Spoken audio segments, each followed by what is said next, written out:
Lecture में हम बात करेंगे कन्वर्जेंस ऑफ अमाइंस की। अब ये ना देखो, कन्वर्जन आपको हर जगह देखने को मिलती है। आप अल्कोहल फिनोल की बात कर लो, कार्बोक्सिलिक एसिड की बात कर लो, एल्डिहाइड कीटोन की बात कर लो, हर जगह आपको ये कन्वर्जेंस देखने को मिलते हैं। हम चैप्टर्स तो पूरे पूरे पढ़ लेते हैं, लेकिन फिर भी हमसे कन्वर्जेंस नहीं हो पाती। ठीक है, आपको ना कन्वर्जन पे क्वेश्चन किस तरह से पूछे जा सकते हैं। अगर हम इसके क्वेश्चन की बात करें तो मान लो आपको पूछा गया है how will you convert ethanol to propanol. ठीक है, लोअर अल्कोहल से हायर अल्कोहल में आप किस तरह से जाओगे, इस तरह से इस इथेनॉल को प्रोपेनॉल में कन्वर्ट करोगे। ये भी पूछा जा सकता है कि इथेनॉल को प्रोपेनोइक एसिड में किस तरह से कन्वर्ट करोगे। ठीक है, इस तरह से क्वेश्चन आपसे पूछे जा सकते हैं। एक और तरीका होता है क्वेश्चन पूछने का। मान लो आपके पास है C2H5Cl, इसकी रिएक्शन आप किसी एक्स रिएजेंट के साथ करवा रहे हो। ठीक है, और यहां से फॉर्मेशन हो रही है C2H5Cn की फॉर्मेशन हो रही है, जिसकी कंप्लीट हाइड्रोलिसिस करवाने पर C2H5COH फॉर्म हो रहा है। ठीक है, आपके पास कुछ इस तरह से रिएक्शन है और आपसे ये पूछा गया है कि बताओ यहाँ पे एक्स क्या है। ठीक है, तो इस तरह के क्वेश्चंस के लिए काफी इंपॉर्टेंट होता है कि हमें कन्वर्जेंस का आना चाहिए। ठीक है, इस वीडियो में हम बात करेंगे पर्टिकुलरली अमाइंस की कन्वर्जेंस की। अमाइंस की कन्वर्जन हमें दो तरह से देखने को मिलती है। एक हमारे पास होती है स्टेप अप कन्वर्जन और एक होती है हमारे पास step down conversion. Step up conversion का क्या मतलब है, देखो आपके पास है रिएक्टेंट से फॉर्मेशन होती है किसकी, प्रोडक्ट की, इतना तो पता है। ठीक है, मान लो रिएक्टेंट में आपके पास है 5 कार्बन और प्रोडक्ट में आपके पास आ जाते हैं 6 कार्बन। यहां से जो एक कार्बन इंक्रीज हुआ, 1 कार्बन इंक्रीज होता है यहाँ से रिएक्टेंट से प्रोडक्ट की तरफ आते, इसको हम कहते हैं स्टेप अप रिएक्शन। ठीक है, यानी कि increase of carbon atom in the chain. Clear, तो ये तो आ गया step up conversion. Step down conversion क्या होता है, इसका बिल्कुल रिवर्स, यानी कि वहां पे कार्बन एटम आपको रिएक्टेंट से प्रोडक्ट की तरफ जाते हुए कम देखने को मिलते हैं।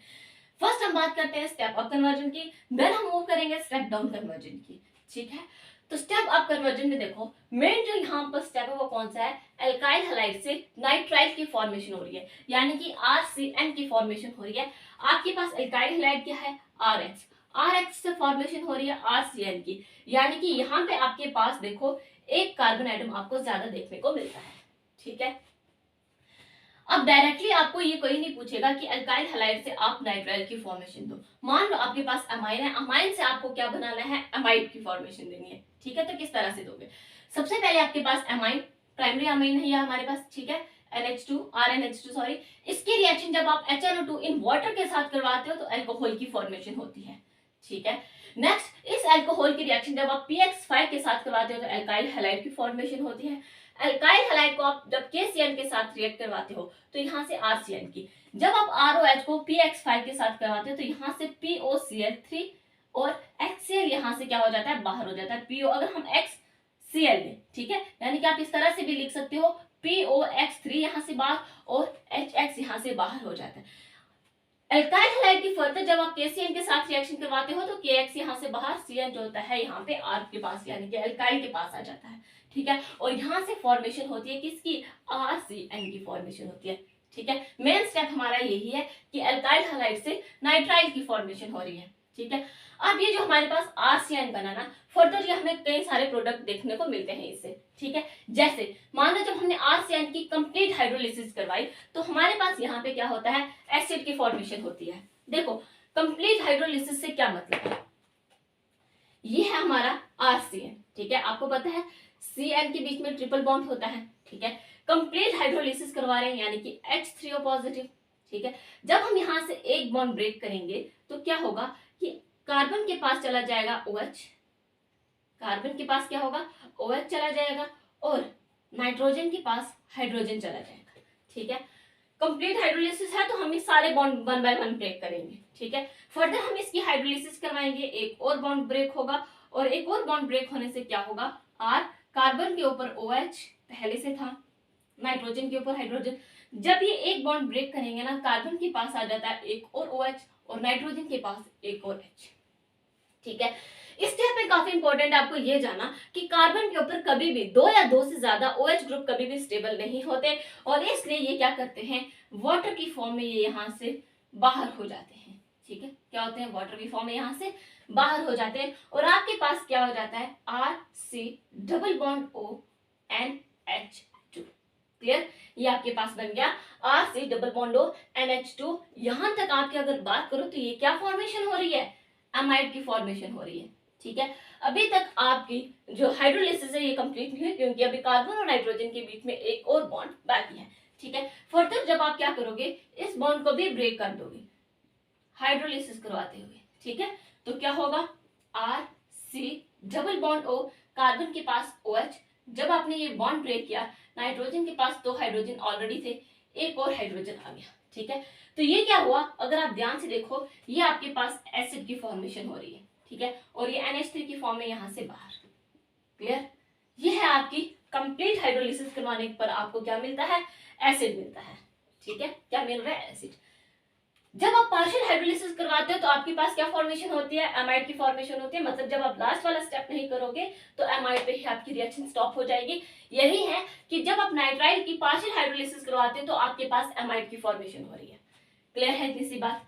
नेक्स्ट है आपके पास लिथियम एल्यूमिनियम हाइड्राइड। देखो, लिथियम एल्यूमिनियम हाइड्राइड एक रिड्यूसिंग रिएजेंट है। ठीक है, यानी कि इसका क्या काम होता है कि ये क्या करेगा, रिड्यूस करेगा। रिडक्शन क्या होती है, एडिशन ऑफ हाइड्रोजन। ठीक है, एडिशन ऑफ हाइड्रोजन, ये है आपके पास कुछ इस तरह से। यहां पर हम करवा रहे हैं lithium aluminium hydride. Lithium aluminium hydride, इसका क्या होता है कि ये H नेगेटिव यानी कि हाइड्राइड इजिली दे सकता है। ठीक है, तो ये क्या करेगा, R, एक बॉन्ड ब्रेक होगा तो हाइड्रोजन डबल बॉन्ड, इसके पास भी नाइट्रोजन के पास भी हाइड्रोजन। ठीक है, नेक्स्ट अगेन क्या होगा, R H H N H H और H। ठीक है, इस तरह से क्या बना ये आपके पास, RCH2 NH2। तो ये क्या है आपका, एमाइन। ठीक है, जिसको आप फर्दर करोगे HNO2 के साथ इसकी रिएक्शन करवाओगे और यहां से फॉर्मेशन हो जाएगी RCH2OH की, यानी कि ये एक अल्कोहल की फॉर्मेशन हो रही है आपके पास। क्लियर है, आपने फर्स्ट स्टेप में किया था कि जब आपके पास ये है क्या है, आपका प्राइमरी अमाइन HNO2 के साथ रिएक्शन करवाए तो अल्कोहल की फॉर्मेशन होगी। ठीक है, यही तो हम यहाँ पे करवा रहे कि जब आपने इसके लिथियम एल्यूमिनियम हाइड्राइड के साथ, यानी कि एडिशन ऑफ हाइड्रोजन हो रही है, यहाँ पे कार्बन के पास भी हाइड्रोजन, नाइट्रोजन के पास भी हाइड्रोजन आ रहा है। फर्दर आपने इसकी फिर से लिथियम एल्यूमिनियम हाइड्राइड के साथ रिएक्शन करवाई तो आपके पास अमाइन की फॉर्मेशन हो रही है, और इसी अमाइन को जब आपने HNO2 के साथ रिएक्शन करवाई तो एक अल्कोहल की फॉर्मेशन हो रही है। क्लियर है इतनी सी बात। इतना समझ में आया कि लिथियम एल्यूमिनियम हाइड्राइड के साथ जब हम RCN की रिएक्शन करवाएंगे तो अमाइन की फॉर्मेशन होगी। फर्दर हम इसको क्या करेंगे, HNO2 के साथ इसकी रिएक्शन करवा रहे हैं इन वाटर। ठीक है, HNO2 के साथ हम इसकी रिएक्शन करवा रहे हैं तो आपके पास अल्कोहल की फॉर्मेशन हो रही है। क्लियर है इतनी सी बात। नेक्स्ट है आपके पास एल्डिहाइड की फॉर्मेशन आपको देखने को मिल रही है, कहां से, RCl से, यानी कि नाइट्राइल से आपको एल्डिहाइड की फॉर्मेशन देखने को मिलती है। नेक्स्ट आपके पास क्या आ रहा है, एल्डिहाइड की फॉर्मेशन और कीटोन की फॉर्मेशन आपको नाइट्राइल से देखने को मिल रही है। ठीक है, RCN जब RMGX के साथ ट्रीट करते हैं तो यहाँ से कीटोन की फॉर्मेशन देते हैं, और RMGX क्या है, एक ग्रिग्नार्ड रिएजेंट है। क्लियर है इतनी सी बात। सिमिलरली RCN से एल्डिहाइड की फॉर्मेशन, यानी कि नाइट्राइल से एल्डिहाइड की फॉर्मेशन, जब हम इसको SnCl2 प्लस HCl, आपको पता है ये क्या है, एक रिड्यूसिंग रिएजेंट है। ठीक है, और इस रिएक्शन का एक नाम भी है, इसको हम कहते हैं स्टीफन रिडक्शन। क्लियर है, स्टीफन रिडक्शन। ठीक है, तो आप क्या कर सकते हो, नाइट्राइल से एल्डिहाइड की फॉर्मेशन दे सकते हो। ये एक रिड्यूसिंग रिएजेंट है जो क्या करता है, इसको रिड्यूस करके एल्डिहाइड की फॉर्मेशन दे रहा है। क्लियर है। नेक्स्ट अगर हम इन क्वेश्चंस की बात करें ना, तो देखो पहले हमने कहा how will you convert ethanol to propanol. अगर आपको इथेनॉल को प्रोपेनॉल में कन्वर्ट करना है तो आप किस तरह से करोगे। ठीक है, आपके पास क्या है, C2H5OH, यहां से आपको फॉर्मेशन देनी है C3H7OH। ठीक है, इस तरह से आपको क्या करना है, इथेनॉल को प्रोपेनॉल में कन्वर्ट करना है। अब आप क्या करोगे, सबसे पहले आप क्या करोगे, इसको PCl5 के साथ आप कोई भी एक्स ले सकते हो। जैसे इसके साथ आप रिएक्शन करवाओगे तो POCl3 और HCl यहां से बाहर हो जाएगा और आपके पास फॉर्मेशन होगी C2H5Cl की, यानी कि एक एल्काइल हैलाइड की फॉर्मेशन हो रही है। ठीक है, इसी एल्काइल हैलाइड को जब आप ट्रीट करोगे KCN के साथ तो यहां से KCl बाहर हो गया और आपके पास फॉर्मेशन होगी C2H5CN की फॉर्मेशन होगी। ठीक है, अल्कोहल की से अल्काइल हैलाइड की फॉर्मेशन है, और फर्दर आपके पास क्या फॉर्म हो रहा है यहाँ पे आगे, नाइट्राइल। ठीक है, आपको क्या करना है, आपको अल्कोहल की फॉर्मेशन देनी है। नेक्स्ट आप क्या करोगे, यहाँ पे लिथियम एल्यूमिनियम हाइड्राइड के साथ रिएक्शन करवाओगे, एक रिड्यूसिंग रिएजेंट है, और यहाँ से फॉर्मेशन होगी आपके पास क्या, C2H5CH2NH2। ठीक है, लिथियम एल्यूमिनियम हाइड्राइड के साथ हुआ ना, Cn जो था CH2 और NH2 में कन्वर्ट हो गया। ठीक है, देखो लिथियम एल्यूमिनियम के साथ करवाया, अमाइन की फॉर्मेशन हुई, ये आपका एक प्राइमरी अमीन है। ठीक है, और यहाँ से आप क्या करते हो, HN2 के साथ रिएक्शन करवाते हो, और HN2 के साथ रिएक्शन करवाने पर आपके पास क्या फॉर्म होता है, अगर हम यहाँ पे देखें तो ये बनता है C2H5CH2OH। ठीक है, 3 कार्बन 5 6 7 हाइड्रोजन और OH। क्लियर है इतनी सी बात, यानी कि आपने क्या किया, इथेनॉल को प्रोपेनॉल में कन्वर्ट कर दिया। क्लियर है, अगर आपसे ये कहा जाए कि इथेनॉल को प्रोपेनोइक एसिड में किया जाए तब क्या करोगे, यहां तक तो रिएक्शन बिल्कुल सेम आएगी। ठीक है, यहां तक। इसके फर्दर आप जब कंप्लीट हाइड्रोलिसिस करवाओगे तो कंप्लीट हाइड्रोलिसिस करवाने पर क्या बनेगा, C2H5COOH, यानी कि एक प्रोपेनोइक एसिड की फॉर्मेशन हो रही है। क्लियर है, तो ये तो हमने जो क्वेश्चन फर्स्ट की बात की। नेक्स्ट अगर हमसे इस तरह का क्वेश्चन पूछा जाए और आपसे ये कहा जाए कि यहाँ पे x क्या है, तो आप x इजीली बता सकते हो, ये आपके पास अल्काइल हैलाइड, अल्काइल हैलाइड से फॉर्मेशन हो रही है किसकी, नाइट्राइल की फॉर्मेशन हो रही है, यानी कि यहाँ पे आपके पास जो x है वो क्या होगा, यहाँ पे KCN होगा। ये KCN जो होता है ना, ये क्या करता है, मोस्टली 80% केसेस में जो है ये स्टेप आपके लिए यूजफुल रहता है। ठीक है, 80% केसेस में ऐसा होता है कि KCN का ही यूज किया जाता है। अब ना ये KCN सिर्फ और सिर्फ अल्काइल हैलाइड के साथ रिएक्शन करेगा, कभी भी डायरेक्टली अल्कोहल के साथ ये रिएक्शन नहीं देता। क्लियर है इतनी सी बात। तो ये तो बात की हमने स्टेप अप कन्वर्जन की बात की, जहां पर हमने ये देखा कि किस तरह से रिएक्टेंट से प्रोडक्ट में जाते समय एक कार्बन एटम आपको ज्यादा देखने को मिलता है। क्लियर, नेक्स्ट हम बात करते हैं स्टेप डाउन कन्वर्जन की। सो नेक्स्ट है हमारे पास स्टेप डाउन कन्वर्जन। अब स्टेप डाउन कन्वर्जन में क्या होता है, देखो रिएक्टेंट से प्रोडक्ट की तरफ जाते हुए आपके नंबर ऑफ कार्बन एटम आपको कम देखने को मिलते हैं। फॉर एग्जांपल रिएक्टेंट में आपके पास 5 कार्बन है तो प्रोडक्ट में आपको 4 कार्बन देखने को मिलेंगे। ठीक है, यानी कि यहाँ पर आपको क्या देखने को मिल रहा है, एक कार्बन आपको कम देखने को मिलता है। ठीक है, ये होते हैं हमारे step down reaction. For example अगर हम बात करें कि आपको क्या बनाना है, RCH2OH से ROH की फॉर्मेशन देनी है, यानी कि हाई अल्कोहल से लोअर अल्कोहल की फॉर्मेशन देनी है, ये CH2 ग्रुप यहाँ से रिमूव हो जाना चाहिए। ठीक है, तो ये रिएक्शन किस तरह से करेंगे, यहाँ पर यूज होते हैं स्टेप डाउन कन्वर्जन। ठीक है, तो बात करते हैं स्टेप डाउन कन्वर्जन की। सबसे पहले अगर आप इस रिएक्शन को ध्यान से देखो तो आपको कौन से स्टेप में कार्बन एटम कम देखने को मिलता है, जब आप एमाइड से अमाइन की फॉर्मेशन दे रहे हो, और या तो जब आप एसिड से एल्केन की फॉर्मेशन दे रहे हो। ये दो ऐसे स्टेप हैं जहां पर आपको कार्बन एटम कम होते नजर आ रहे हैं, लेकिन यहाँ तक भी तो हमें पहुंचना है ना। तो यहाँ तक पहुंचने के लिए मान लो सबसे पहले आपके पास क्या है, अल्काइल हैलाइड। क्या है आपके पास, अल्काइल हैलाइड। अब अल्काइल हैलाइड से यहाँ तक कैसे पहुंचा जाए, सबसे पहले हम क्या करेंगे, KOH या फिर NOH के साथ रिएक्शन करवाएंगे, तो वहां से अल्काइल हैलाइड से अल्कोहल देखने को मिलता है, यानी कि अगर आपके पास KOH हुआ तो KX यहाँ से बाहर और OH ग्रुप जो है वो इस कार्बन के पास चला जाता है। ठीक है, और अगर NaOH हुआ तो NaX यहाँ से बाहर। ठीक है, जो भी होगा उसी के बेसिस पे यहाँ से आपका KX या फिर NX यहाँ से बाहर, और इसका OH ग्रुप इसके साथ जाके अल्कोहल की फॉर्मेशन दे रहा है। ठीक है, नेक्स्ट स्टेप में है कि अल्कोहल से क्या फॉर्मेशन हो रही है, एल्डिहाइड की फॉर्मेशन हो रही है ऑक्सीडेशन करवाने पर। देखो किस तरह से, जो ये है किस तरह से लिखा है RCH2, ठीक है, OH। ठीक है, ऑक्सीडेशन का क्या मतलब होता है, एडिशन ऑफ ऑक्सीजन। तो जितने नंबर ऑफ हाइड्रोजन आपको मिलते हैं उतनी बार आप क्या करोगे, ऑक्सीजन की एडिशन करवा दोगे। अब जैसे हमने करवाया तो कार्बन के ऊपर 2 OH ग्रुप आ गए। हमें पता है कि कभी भी 2 OH ग्रुप कार्बन के ऊपर स्टेबल नहीं होते, जो वाटर की फॉर्म में बाहर चले जाते हैं, और आपके पास यहाँ पे क्या रह जाएगा, कार्बन के ऊपर डबल बॉन्ड O। ठीक है, ये आपके पास क्या आ गई, एल्डिहाइड की फॉर्मेशन आ गई। ठीक है, फर्दर जब आप इसमें फिर से ऑक्सीडेशन करवाओगे, क्योंकि अभी भी आपके पास एक हाइड्रोजन देखने को मिलता है, तो यहाँ पर आपके पास क्या होती है, एसिड की फॉर्मेशन हो जाती है। ठीक है, यानी कि कार्बोक्सिलिक एसिड की फॉर्मेशन आपको देखने को मिल रही है, यानी कि एल्डिहाइड से एसिड में जाने के लिए भी क्या करेंगे आप, ऑक्सीडेशन करवाएंगे।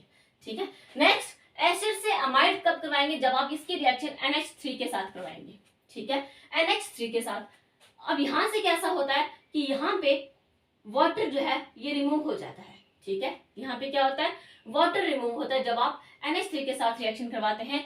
इसका हाइड्रोजन और ये OH मिलके वाटर की फॉर्म में बाहर और NH2 इसके साथ मिलके एमाइड की फॉर्मेशन देते हैं। इतनी सी बात क्लियर है। नेक्स्ट स्टेप जो कि काफी इंपॉर्टेंट भी है कि एमाइड से एमाइन की फॉर्मेशन हो रही है, इसके रिएक्शन हम करवा रहे हैं Br2 प्लस NaOH, हीट करने पर हमें मिल रहा है अमाइन, और इस रिएक्शन को हम कहते हैं हॉफमैन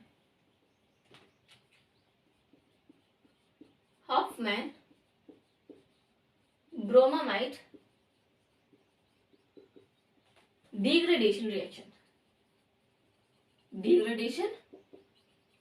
रिएक्शन। ठीक है, ध्यान से देखो, हॉफमैन वो साइंटिस्ट थे जिन्होंने ये रिएक्शन दी थी। ब्रोमामाइड यानी कि ब्रोमीन प्लस एमाइड आपको दोनों साथ देखने को मिलते हैं। ठीक है, एमाइड प्लस ब्रोमीन। ठीक है, डिग्रेडेशन मतलब एक कार्बन एटम आपको यहाँ पे कम देखने को मिलता है। कार्बन एटम यहाँ पे आपके पास C डबल बॉन्ड O था, यहाँ पर आपको देखने को नहीं मिलता। हॉफमैन ब्रोमामाइड डिग्रेडेशन रिएक्शन, यानी कि अगर आपसे ये कहा जाए कि आपको स्टेप डाउन कन्वर्जन में आप कौन सा मेथड यूज कर सकते हो, तो आप कह सकते हो इजीली कि हॉफमैन ब्रोमामाइड डिग्रेडेशन रिएक्शन का यूज करके आप कार्बन चेन को कम कर सकते हो। क्लियर है। नेक्स्ट है, ये जो आपके पास एमाइन बना, एमाइन को आपने HNO2 इन वाटर के साथ रिएक्शन करवा के अल्कोहल की फॉर्मेशन देती, जो कि आपने स्टेप अप में भी देखा था, और अल्कोहल से आपने एल्काइल हैलाइड की रिएक्शन दे दी PX5 के साथ रिएक्शन करके, और यहाँ से क्या बाहर जाता है, POCl3 और साथ ही साथ POX3 और HX यहाँ से रिमूव हो जाता है। ठीक है, जब ये PX5, देखो ये किस तरह से होता है, ये क्या है आपका ROH। ठीक है, ROH plus PX5 X X X X X। ठीक है, ये बन गया आपका क्या, एल्काइल हैलाइड, ये HX यहाँ से बाहर और POX3 यहाँ से बाहर। क्लियर है, तो इस तरह से आप एल्काइल हैलाइड की फॉर्मेशन दे सकते हो। नेक्स्ट, अगर आप यहाँ पे है कि एसिड से एल्केन की फॉर्मेशन आपने डायरेक्टली दे दी, किस तरह से, CaO plus NaOH soda lime है, और सोडा लाइम के साथ रिएक्शन करवाने पर क्या होता है, डीकार्बोक्सिलेशन होती है, यानी कि रिमूवल ऑफ कार्बन डाइऑक्साइड। ठीक है, जब भी आप क्या करोगे, CaO प्लस NaOH के साथ रिएक्शन करवाओगे तो यहाँ पर आपको डीकार्बोक्सिलेशन देखने को मिलती है, यानी कि एसिड से ये बीच का पार्ट है, ये वाला ये रिमूव हो गया और हाइड्रोजन और R ग्रुप डायरेक्टली अटैच हो गए, यानी कि फाइनली यहाँ पर आपके पास एल्केन की फॉर्मेशन भी आपको देखने को मिलती है। क्लियर है किसी बात। तो यहाँ पर हम एमाइंस की कन्वर्जन को कंप्लीट करते हैं, step up conversion and step down conversion, जो हमें कन्वर्जन ऑफ एमाइंस में देखने को मिली। क्लियर, तो इस वीडियो को यहीं पर स्टॉप करते हैं। जाने से पहले आपको क्या करना है, दो काम। अगर आप चैनल पे नए हो तो चैनल को सब्सक्राइब कीजिए, वीडियो पसंद आए तो वीडियो को लाइक कीजिए, एंड आई होप कि वीडियो आपके लिए हेल्पफुल होगा। Thank you.